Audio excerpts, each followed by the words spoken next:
இப்போ கத்திரிக்காய் நறுக்கிறது எதுக்காக? ரசவாங்கிங்கிற ஒரு கறிக்காக. ரசவாங்கிங்கிறது என்ன மாதிரி இருக்கும்? கூட்டு மாதிரி இருக்கும் இல்லையா? இது இந்த ஏரியா ஸ்பெஷல். கத்திரிக்காயை நறுக்கி அதோட என்ன பண்ணுவீங்க? அதில் எண்ணெயை ஊற்றி வதக்கணும். எண்ணெயை வதக்கி தனியாக வச்சுக்கணும். அதோட கொஞ்சம் புளி கரைசல் சேர்த்து கொதிக்க வைக்கணும் கத்திரிக்காயை. ஓகே. அதில் வந்து 2 பங்கு கடலப்பருப்பு, 1/4 பங்கு மல்லி, மிளகாய் வற்றல் ஒரு 4 வற்றல், ஒரு மூடி தேங்காய் திருவல் வந்து எண்ணெய் சட்டியில் வறுத்து நல்லா வதக்கி விட்டு, எண்ணெய் சட்டியில் லேசாக எண்ணெய் போட்டு திரும்ப ஒரு வாட்டி வதக்கிட்டு மிக்சியில் அரைச்சி இதில் புளியில் கொதிச்சிட்டு இருக்கக்கூடிய அந்த கத்திரிக்காயோட சேர்க்கணும். சேர்த்து கெட்டியாக இருந்தோன்னா இறக்கிட வேண்டியதான். அவ்வளோதான். மேலே கடுகு மிளகாய் தாளித்து போட்டுக்கணும். அவ்வளோதான். இப்போ ரசம் வாங்கிக்கான ஜாமான்கள் வதக்கிறதுக்காக ஆயில் கொஞ்சம். இப்போ போட போகிற மசாலாக்கள் கடலைப்பருப்பு 2 பங்கு 2 பங்கு கடலைப்பருப்பு.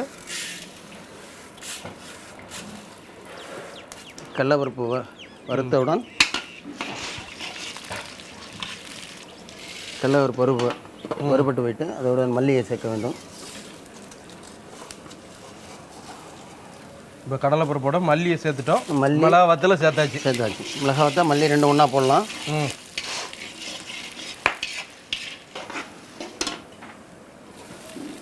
இது ஒரு மூடி தேங்காய். அந்த கத்திரிக்காய்க்குள்ள உள்ள அளவு போதிய அளவு சாமான்கள் சேர்ந்த மாதிரி இருக்கிறதுக்காக அந்த கடலைப்பருப்பு, மிளகாய், தேங்காய் எல்லாம் போடுறோம். ரசம் வாங்கிக்கான மசாலாவை நம்ம எண்ணெயில் போட்டு வறுத்து வச்சுருக்கோம்.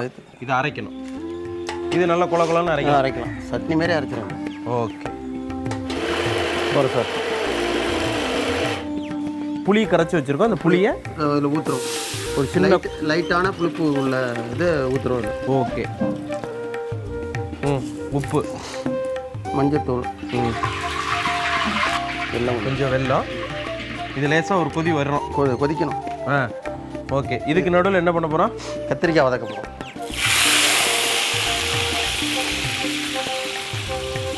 இந்த கையில் அமுக்கா நசுங்கணும். அப்படி நசுங்கணும். அதுதான் பக்குவம் இல்லையா? ரைட்டு. இப்போ நம்மளுக்கு ரெடி ஆயிடுச்சு. இதை நம்ம கொதிச்சிட்டு இருக்கிறதுல போட போகிறோம். புளியில் போட போகிறோம்.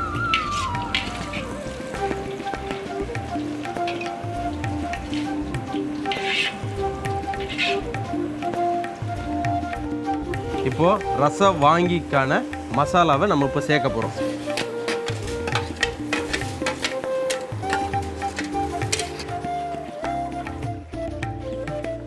அவ்வளோதான், முடிஞ்சுது. ரசம் வாங்கி ரெடி ஆயிடுச்சு இல்லையா? இப்போ வந்து நம்மளுக்கு மேலே தாளிப்பு மட்டும் போட வேண்டியதான். ஆமாம் இல்லையா? தாளிப்பு மட்டும்தான். இப்போ வந்து கடுகு, மிளகாய் வத்தல், கருவேப்பிலை இதை நம்ம அப்படியே தாளிப்பு போட்டு கொட்டிட வேண்டியது. மேலே கொட்டிட வேண்டியதான். கொட்டிடுங்க. அவ்வளோதான். ரசம் வாங்கி ரெடி ஆயிடுச்சு. புடலங்காய் ரோஸ்ட்டு, வாழைப்பூ உசிலி, கோவக்காய் பொரியல், சுண்டக்காய் பொரியல், கத்திரிக்காய் ரசவாங்கி, மாங்காய் பச்சடி, வாழைத்தண்டு தயிர் பச்சடி, பருப்பு, ஊறுகாய், அப்பளம், வடை, பாயாசம், சாம்பார், உருண்டை காரக்குழம்பு, ஆப்பிள் மோர் குழம்பு, பைனாப்பிள் ரசம், தயிர். ஆண்டார் பந்திக்காரங்களுடைய கை மணத்தில் கும்பகோண விருந்து சாப்பாடு ரெடியாக இருக்குங்க.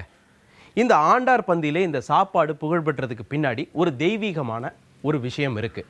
அது என்னன்னு தெரிஞ்சுக்கிட்டு இந்த சாப்பாட்டை நம்ம ருசி பார்த்துடலாம்.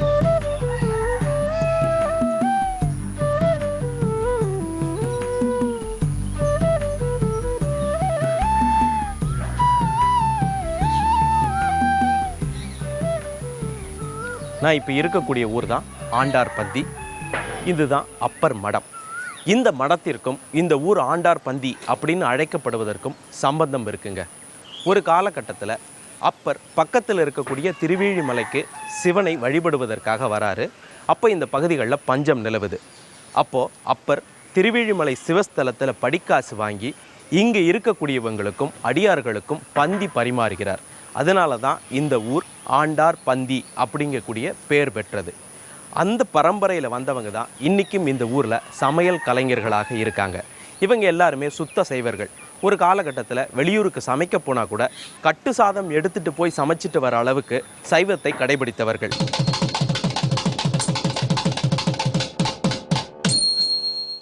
ஆண்டார் பந்தியினுடைய விருந்து சாப்பாடு சமையல் கலைஞர் திருஞானத்தினுடைய கைவண்ணத்தில் ரெடியாக இருக்குது. இதை நான் இப்போது ருசி பார்க்க போகிறேன்.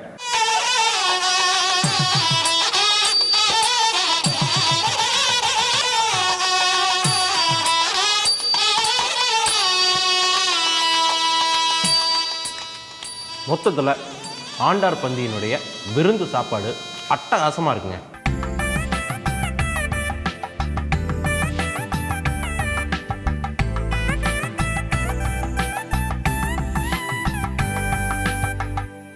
நல்ல விருந்து சாப்பாடு சாப்பிட்டாச்சுங்க. அதுக்கு பிறகு இந்த மாதிரி ஒரு திண்ணையில் உட்காந்து வெத்தலை போட்டால் அதனுடைய சுகமே தனிங்க.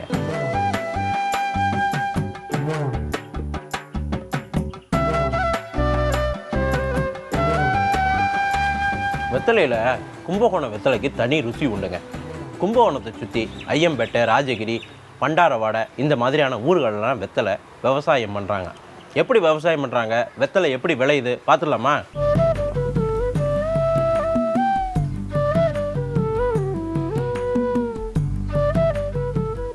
இந்த வெத்தலை எப்போவுமே நிழலில் தான் வளரணுமா.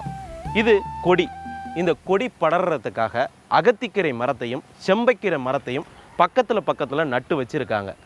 இதை சுற்றி தான் இந்த கொடி படருது. இது நிழல் இருந்தால் தான் நல்லா வளரும். 4 நாளைக்கு ஒரு தரமாவது இங்கே தண்ணி ஊற்றணும், இல்லைன்னா வெத்தலை வாடி போகும். ஸ்பிரிட் கேவ் வடமேற்கு தாய்லாந்தில் உள்ள ஒரு பகுதி. தொல்பொருள் ஆய்வாளர்கள் கண்டுபிடித்த ஆதி மனிதன் வாழ்ந்த இடம் இது.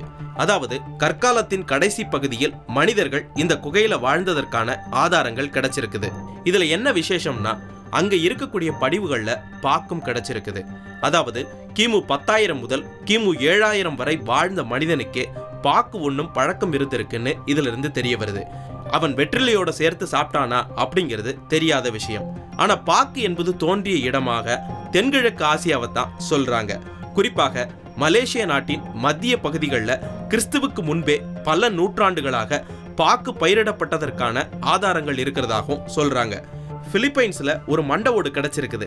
அந்த மண்டை ஓட்டோட பல்லுல சிவந்த வெற்றிலை கரையும் காணப்படுது. அதாவது மண்டை ஓட்டுக்குரிய மனிதன் ரெகுலரா சுண்ணாம்பு தடவி வெற்றிலை போடுற பழக்கம் கொண்டவனாக இருந்திருக்கணும். இதெல்லாம் ஒரு செய்தியா அப்படின்னு கேக்குறீங்களா? இந்த மண்டை ஓடு சுமார் 5000 ஆண்டுகளுக்கு முற்பட்டது.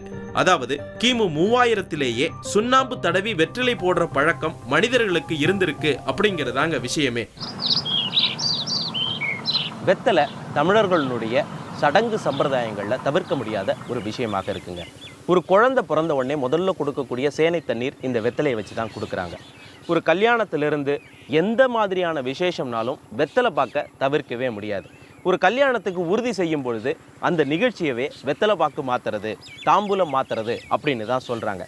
அதே மாதிரி ஒரு விழாக்களுக்கு சொந்தக்காரங்களை அழைக்க போகும்போது வெத்தலை பாக்கு வச்சு அழைக்கணும் அப்படிங்கக்கூடிய வழக்கமும் இருக்குது.